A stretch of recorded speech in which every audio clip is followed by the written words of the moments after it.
ایمان والو صبر اور نماز سے مدد لیا کرو، بے شک اللہ صبر کرنے والوں کے ساتھ ہے۔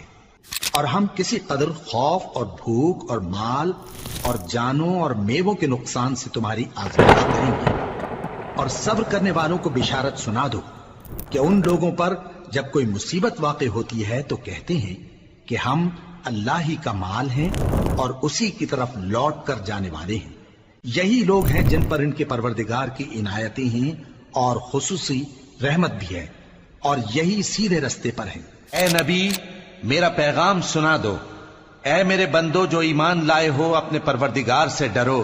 جن لوگوں نے اس دنیا میں نیکی کی ان کے لیے بھلائی ہے اور اللہ کی زمین کشادہ ہے۔ جو صبر کرنے والے ہیں ان کو بے حساب ثواب ملے گا۔ اے اہل ایمان کفار کے مقابلے میں ثابت قدم رہو اور استقامت رکھو اور مورچوں پر جمے رہو، اور اللہ سے ڈرو تاکہ مراد حاصل کرو، اور اللہ اور اس کے رسول کے حکم پر چلو، اور آپس میں جھگڑا نہ کرنا کہ ایسا کرو گے تو تم بزدل ہو جاؤ گے اور تمہاری ہوا اکھڑ جائے گی، اور صبر سے کام لو کہ اللہ صبر کرنے والوں کا مددگار ہے۔